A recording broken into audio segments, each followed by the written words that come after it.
안녕하십니까. 오늘은 삼성그룹 이재용 부회장에 대한 검찰 수사가 진행 중인데 그와 관련해서 최근 언론의 보도가 있어서 저희들이 이에 대해서 의견을 좀 밝힙니다. 최근에 기소 유예니 또는 기소, 불기소 여러 가지 논란들이 있었는데 그 논의에 대해서 요즘 상황이 이만큼 입장을 밝히겠습니다. 저희 민병덕 의원과 오기영 의원 같이 정무위 소속으로 우리 사회의 경제 민주화에 대한 관심을 갖고 있습니다. 이 관련된 주제이기 때문에 법사위가 아니지만 의견을 밝히겠습니다. 먼저 민병덕 의원이 말씀을 좀 드리겠습니다. 예, 경기 안양 동안갑의 민병덕 의원입니다. 정무위 소속입니다.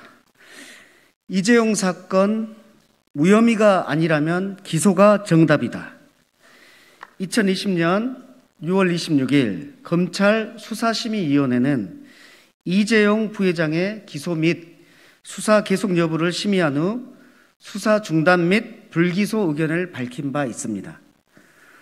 지난주부터 검찰이 이재용 부회장 사건에 대해 기소유예를 할 가능성이 있다는 보도들이 이어지고 있습니다.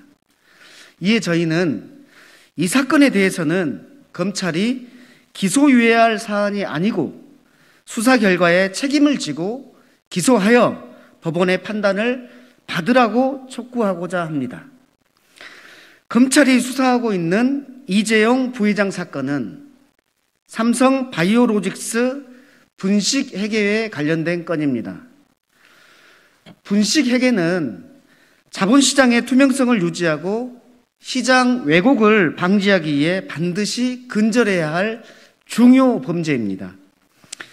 2001년 미국의 거대 기업 앨론이 분식회계를 한 것으로 적발되었을 때 미국 정부와 법원은 엄중히 처벌한 바 있습니다.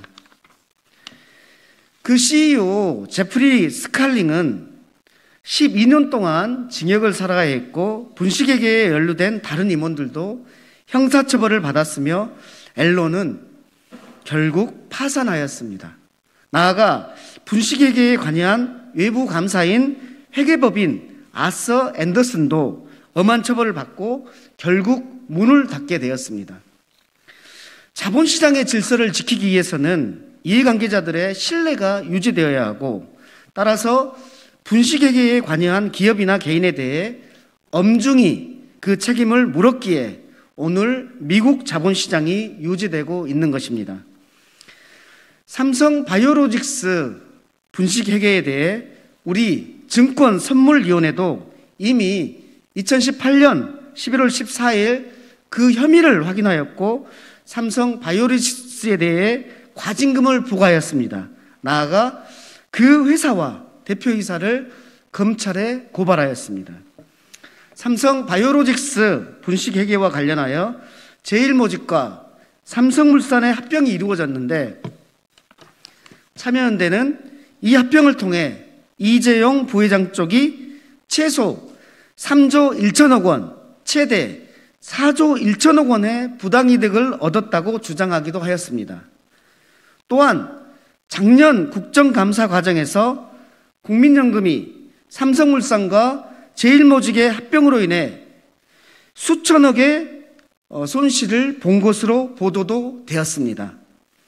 삼성 바이오로직스 분식회계로 인한 영향 등을 고려할 때 분식회계가 삼성 바이오로직스 직원들만의 결정으로 이루어진 것인가, 이재용 부회장도 모르게 이루어질 수 있는가라는 의문이 제기되었습니다.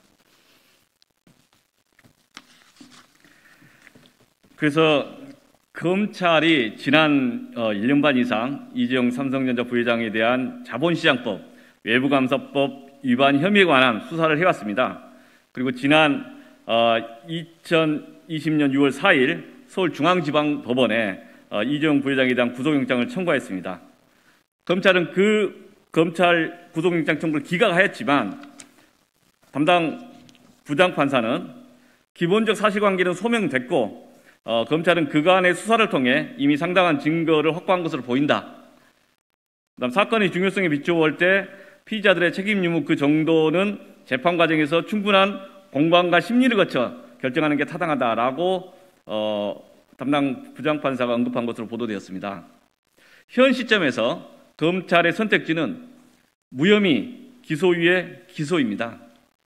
그런데 구속영장 청구 과정에서 나온 보도에 의하면 검찰이 이미 상당 정도의 증거를 확보한 것으로 보인다는 것인데 이 점이 사실이라면 검찰은 스스로 무혐의 처분을 하는 것이 적절하지 않습니다. 기소유예도 답이 아닙니다. 기소유예란 범죄 혐의는 인정하지만 사회적으로 굳이 처벌할 필요가 없다는 판단인데 분식회계가 사회적으로 용납되어 온 가벼운 사안이라고 볼 수 있습니까? 검찰은 수사를 통해 이재용 부회장의 혐의가 인정된다면 기소하여 법원은 판단을 받아야 합니다. 만일 혐의가 없다고 판단된다면 혐의 없음 처분을 해야 합니다.